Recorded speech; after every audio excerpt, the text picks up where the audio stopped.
All right. What's up, everybody? It's Dave back. Talk about the Sixers again. I promise I'll have a video about a different topic next time because I've been watching Attack on Titan. I haven't watched it in like 2 weeks, but like I watched like 40 episodes in 3 days before that. Whatever episode that ended at season 1 and whatever it is in the middle of season 4. Like I watched all that shit in like 3 days. So I will be talking about Attack on Titan when I finish it. Probably finish it tonight and then talk about it later if I'm not too tired or if I didn't waste enough time. But yeah, right now we're talking Sixers and we're talking end of season shit. We're talking playoff predictions. We're talking just the state of the team right now. So let's go. The Wizards blew the fuck out of the Pacers today. Pause. They blew out the Pacers, and so we're gonna have a nice little Westbrook versus Embiid first round. Sixers should sweep. I'm not concerned at all about beating the Wizards. That's just not a concern in my head. There's just no way we're losing to that team.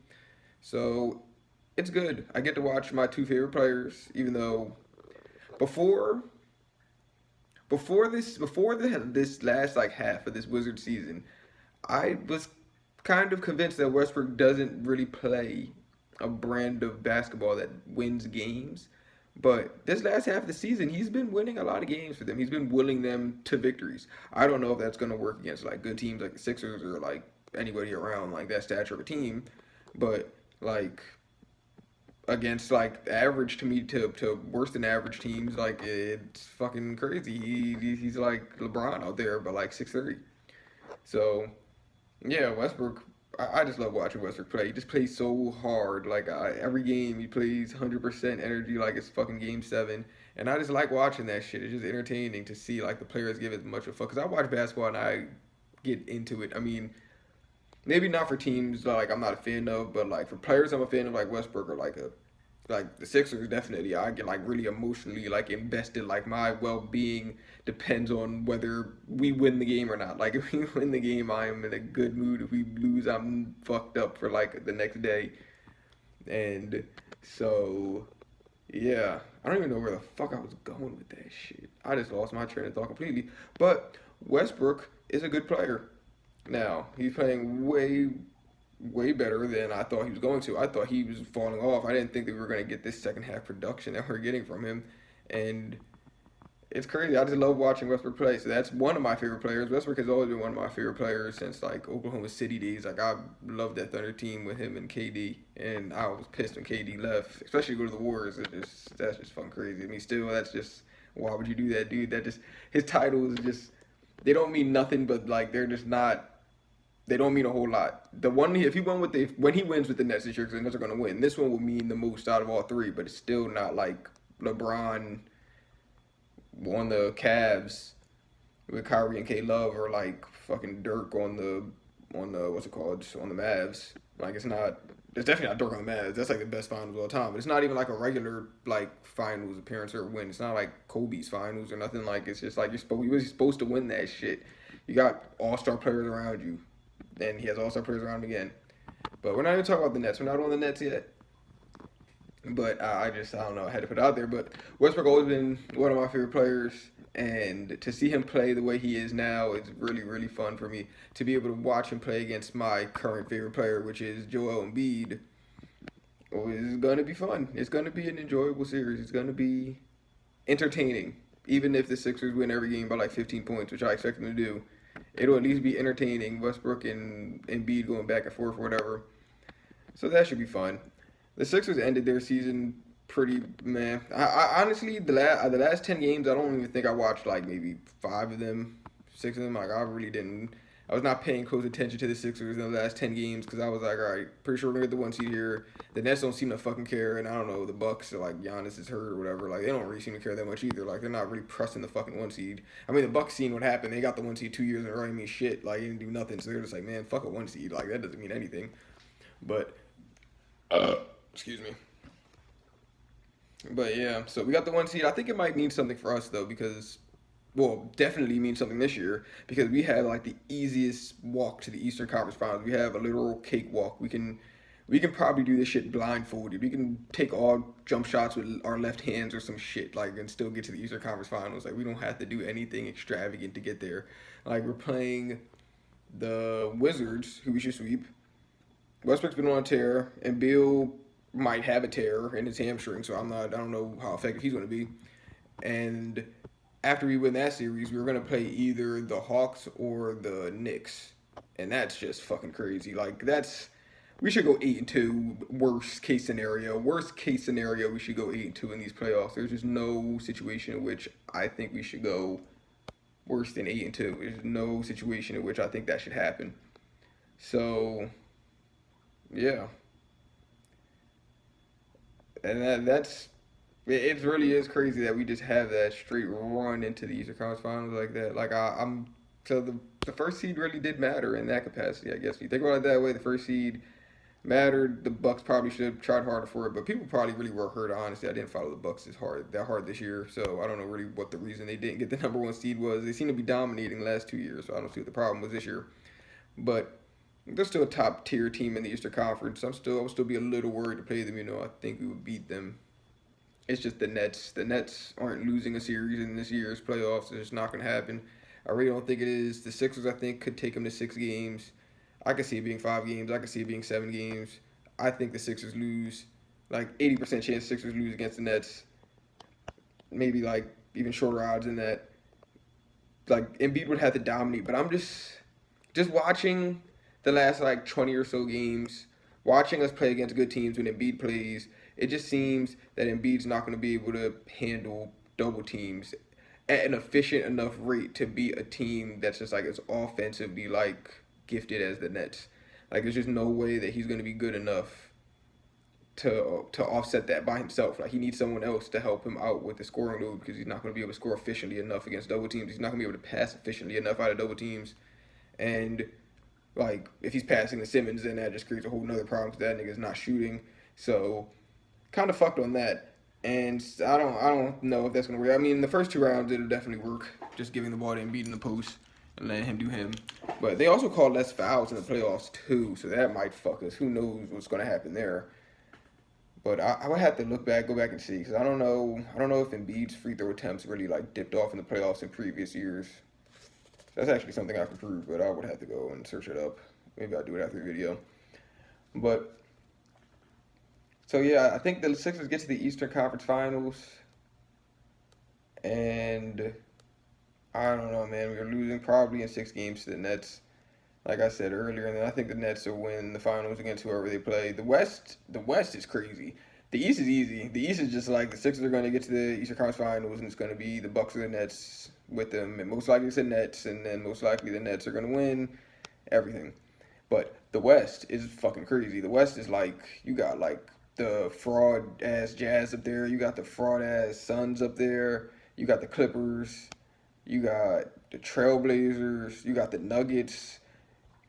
You got there's just a lot of good teams in the West. The Lakers. I think there's another team I'm missing that's like the Mavericks. I think the Mavericks are gonna lose early. I don't think the Mavericks are doing nothing. But it's really gonna be. I think the Lakers are my pick to come out of the West, even though they're a 7th seed. They have LeBron and AD. Like this is not like I don't know what you thought this was during the regular season. They obviously wasn't playing their best in the regular season. Like both of them were hurt basically all season. But it's playoff time and they have LeBron and AD. And that's like 2 top 5 players. And like the only other team that has that is the Nets. The team that's gonna beat them in the finals. But getting there is going to be the Lakers, I think. That's what's going to happen there. So, I mean, maybe LeBron could pull something out. He has AD, and it's not like the rest of the roster is absolutely ass. But the Rondo shit is going to hurt them. Like I could definitely see them losing to the Clippers. Like I could see them losing to the Clippers in 6 games. Honestly, like that is definitely possible. But I think more likely the Lakers are going to win. But I would say it's like a 55-45 like type thing. The Lakers win. I could see the Clippers definitely winning that series and winning it not even in game 7. But like I got to go with the Lakers coming out of the West. I can't think of any other team that I really seriously would consider like the Suns. I don't know, man. I just don't believe in the Suns. I feel like Chris Paul's the engine that drives that team, and I don't know if I mean, I haven't watched a lot crap ton of the Suns, so maybe I'm just saying uneducated shit right now. But I'm under the impression that because Chris Paul is like 45 years fucking old, that he's not as unguardable as he used to be. So somebody can guard him, like someone can stick him in the playoffs, like with playoff defense. Like he's not going to be as effective as he was in the regular season. And then you just have like Devin Booker and what DeAndre Ayton trying to create shit, and I don't know how effective that is. I mean, Devin Booker is definitely really, really, really good. Don't get me wrong, but I don't know if he's going to carry a team in the playoffs. Like that's, I don't know. He averages like what 26 points, I think, on really good efficiency, on pretty good efficiency. But I just don't know. When I watch Devin Booker play, just maybe it's just how easy he makes everything look. Like he just plays the game in like a really like visually appealing way. Like well, not even visually appealing. It's like the Tim Duncan of guards, almost like I don't know. That's just like a weird comparison. Tim Duncan is like a completely different player, but it just seems like it's like the Jalen Brown thing too. Like I feel like they both kind of don't do anything overly interesting. They kind of just get the job done, and maybe I'm just not appreciating how good they actually are, like how hard what they are doing actually is because of how easy they make it look. But yeah, I think Devin Booker kind of falls in that category. I just don't believe in it for some reason. And the Jazz is just, I don't know, man. I feel like Gobert is probably going to get exposed in the playoffs because I feel like the Jazz get exposed somehow every year in the playoffs. But this could be the year. They had a good showing last year in the bubble, so maybe this year they could put something together. And Jordan Clarkson took a step forward. Still, they might get Donovan Mitchell back, but who knows what kind of shape he's going to be in. I think he had a high ankle sprain, and that normally kind of like lingers around a little bit. Um, who else? The Nuggets. Maybe if the Nuggets had Jamal Murray, then I would be like, oh shit, the Nuggets. But I don't know. The Nuggets are just kind of like the Nuggets right now. They're gonna lose in the first or second round, and it's okay because their second best player got hurt. They got Aaron Gordon, and they got what's the other guy? Crap, I can't remember his name. It's Porter Jr. Michael Porter Jr. And Michael Porter Jr. is snapping. I did not know. I had to look up his stats like a couple weeks ago, and I was like, holy shit, this nigga is really, really going off. I didn't think he was doing this. I didn't think he was doing these numbers as efficiently as he's doing them, but he is. He's really good. He's a really good player, and offensively, he's a really good player. I don't know much about his defense, but he reminds me a lot of like people compared him to like Kevin Durant when he came out, and I don't know. I think he's more like of a wide body than Kevin Durant. I don't really think there's gonna ever be another Kevin Durant. He's just kind of like a fucking, I don't know. He's like an alien. Like I don't like whose body structure is like this. Like it's like there's no one else gonna come along with like his body structure, and his body structure is what allows him to be able to be as agile and quick as he is. That's what allows him to do guard shit at 6'10" or 6'11" with like a 6'7" 5" wingspan. Is because he's like 200 pounds at like 7 feet tall. Like he just is like super slinky. But he still has to have. It's weird, man, because there's guys like fucking like Bull is like 7'6", so I guess that's the difference. He's just too tall, like he's just too freakish in order like to do it. But he's really skinny too, so I would think that he would have some like amount of quickness or something like. But I guess for 7'6", he might be quick for that height, you know. Cause I mean, KD is really skinny, but I feel like KD's not as skinny as he well, definitely not as skinny as he was in rookie year. No one is. But I don't know. I'm off on like a whole other fucking tangent right now. I don't even know what the fuck I'm talking about. But yeah, I think Sixers. I think I don't know. In order for us to win a series against the Nets, like Thibault has to be like holy shit. Like Thibault's actually way better than we thought. Like he's just like shutting down like James Harden right now at 1-on-1 when we had the double James Harden because Thibault was going off. Embiid completely ankle weightless, just like defending everything at the rim. We need Ben Simmons to like do something on offense. I'm not even gonna even in the dream perfect scenario in which we're saying shit that we have to do in order to win this series. I'm not gonna say Ben Simmons has to shoot any jump shots because we already know that's not gonna happen. So we're not even gonna like bring that. We're not even gonna say it like it's a possibility. Ben just has to like be aggressive, attack the rim, and not be scared to get fouled. Even if you shoot 40, if you shoot 40% from the free throw line, maybe you should be scared. But if you shoot 45% for the free throw line and above, then you need to be trying to get as many fouls as possible because that's still an efficient possession. Right? That's I don't even know if that's a like above average efficiency. That might just be like average. That might just be like the average NBA possession ends like 45% of the time in points. I don't even know, but yeah, I need Ben to be more aggressive going to the rim. I need Tobias to be more decisive because Tobias is kind of getting in his little bag and it's a little worrying. Tobias has been doing a little bit more dribbling than I would like him to do. And I don't want to be negative Tobias guy here. I don't want to do that shit again. I don't want to be Tobias, fuck you. But, mm, he's tempted me. He's tempted me to say fuck you. I don't know, man. I don't like the extra dribbling. I don't like the slowness that I should see in his game. I think maybe he might be hurt, so maybe I shouldn't be saying fuck you to a hurt person because that's a pretty valid excuse. Like I can't do that shit. I just can't physically do it. So maybe he's hurt, and I think because he had a knee injury what like a month ago or something, but we never like they never disclosed exactly what it is. And I seen a report or I read like an article or something like years ago that said like half the NBA or 25% of the NBA just actively plays with like torn meniscuses and shit. So maybe he has like something wrong like structurally in his knee, and he's just waiting to the off season to get surgery. He's just playing through it right now, and so he's just not 100% peak Tobias. But like we're gonna kind of need that against the Nets. So like I don't know.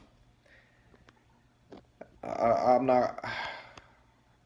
I don't know. It's just a weird situation with him. I want to hold this play against him, but I feel like he might be hurt. Tyrese Maxey, I forgot. Let's talk about him. Tyrese Maxey has been really, really good the last couple games. Like when he actually gets minutes, he's really good. But I also, on the other hand, understand why he doesn't get minutes because he just doesn't shoot the ball well enough to warrant minutes on this roster. Like we need people that can shoot. Tyrese Maxey can't shoot. He's been shooting better in like the last couple games. He's been shooting actually really well from three. And honestly, it's making me think about him. Maybe he should get minutes over Shake because Shake hasn't been playing the best. Shake, I don't know what the fuck is going on with Shake. Shake's kind of falling off a cliff. Like he's just like stagnant at like the player that he is. If the jumper falls more for Shake, I feel like he'll be better. Also, if he got stronger, he needs to get a lot stronger though. And I don't know with his frame how much more weight he can put on because he seems like a pretty lanky dude. So he's going to either have to shoot better or add like another move to his arsenal. But this isn't about Shake. We started with Maxi. That's where we got to go. Maxi's fast as hell. Maxi, he just has like this. I don't know. He just moves at like a different speed than everyone else. And I watch him play. It's so crazy how fast he is. Like he's so quick. He reminds me of like a like a prime Tony Parker or something. Like it's and then like I don't understand like it's like the quickness, but then also the touch. Like when you get to the rim after you did all the quick shit and you did all the fast fucking running, the ability to have the touch at the rim to still finish like soft like layups and shit over like contested like hands and all that. It's just really good. If he has the floater, but if he would be able to hit like long, I don't even want to encourage long twos, but I feel like he shot long twos early in the year and they were actually pretty wet. I need the some threes though. That's what I really want to say. If he could just shoot more threes, then we would be good. And I said that earlier and I said it again. That's really like the whole thing with him. And yeah, like we need shooting. We have Seth Curry and Danny Green starting because they're shooters. And really, Seth Curry starts specifically because of the shooter. There's no other NBA skill that Seth Curry has that would put him in a starting lineup besides the shooting. And I'm not even sure I'm like fully confident in that. Not because he's not a capable shooter, just because against playoff defense, it's I don't know. I want to see how Seth gets shots off. It scares me. It scares me that he doesn't get a lot of shots off during the regular season. It seems like he has a lot of. I feel like I talked about this already in the previous video, but it seems like he has a lot of open shots that he just refuses to take, and that stuff be making me really upset. Like why would you not? Why would you not shoot the ball? We need you to shoot. Like that's what you're here for. Like it's like Tobias sometimes, where there's like someone like 8 feet away trying to contest, and it's like, man, like you're an NBA player, like you really can't shoot over him. Like it's not. Like I don't think that there's clearly no way that guy's blocking your shot. Like it's not even close. So why are we acting like it's a possibility? Can you please just shoot the basketball? And again, like I was saying before, Seth should just set up like 2 or 3 or 4 feet behind the 3 point line so he can get his shots off cleaner. But he's not doing that. At least to my eye, maybe he is, and I'm just missing it because honestly, I haven't paid super close attention to Seth recently. But I'm just I'm just scared in the playoffs that his shot is gonna translate. Like it's not gonna get off as clean, especially since teams know, all right, he's there to shoot. So we had to close out on Seth, we had to close out on Danny. Like everybody else in the starting lineup doesn't really shoot threes. I mean, if Embiid shoots a three, you're gonna live with it unless he hits like two in a row. Then you know you have to contest, and then it becomes dangerous because you know he's Embiid. He just do all this other shit. Like Ben's not shooting a three, so like that's not even a question. And then Tobias' 3-point shooting is going down. I think every month this season. I think I was listening to the Ricky and they said like he averaging like 2 or 3 attempts from three like this last month, and that's ass. Like he needs to be shooting more threes. What the fuck? That's crazy. But like it's just easy. It's easy as a defense if we could scheme and we can double team off of somebody that's not a 3-point shooter and be like, all right, so we don't have to close out super hard on him or him. So when he looks to pass out of this double team, just make sure that we have him and him covered close. And the other guy on defense is gonna play the paint. So there's 5 guys on defense. You're double teaming Embiid, who has the basketball. There's 3 other defenders. 2 of them are gonna have their eyes or pay attention to the 2 shooters, and one guy's gonna kind of play that middle area and give like whoever else time to rotate back after the pass is made. And I feel like that's just going to be a really successful way to play defense if you know you have Seth Curry who even when he's open on like these opportunities hesitates to take shots, and you have Tobias Harris that doesn't take threes and Simmons who doesn't take threes. Like it's just not. I don't know. It still seems weird. Like I said it before, like this just seems like this roster seems like a second round exit roster, but because we have a cakewalk to the Eastern Conference Finals, it's not going to be, and that's awesome. But this is not like a championship roster. I feel like we're still one solid perimeter scorer away from being a championship roster, and that's really just how I feel about this team at this point right now. But you know, fuck that. Fuck the negative shit right now. We're going into the playoffs, and the playoffs haven't started yet, so that's like the last, like, realism, reality check or whatever. After game one on Sunday, I'm going to be like, we're winning the finals. That's what's going to fucking happen. And the Nets aren't beating us. Like, that's how I'm going to feel, and that's how I'm planning on feeling. And so I'm just putting that out there so no one calls me out on that if I make another video talk about how we're going to win everything, because at that point I will be speaking with my emotions. Right now we're speaking logically outside of the shit, and it's like, yeah, we're losing to the Nets in 6 games. So that's what's going to happen. That's it. I'm out. See y'all.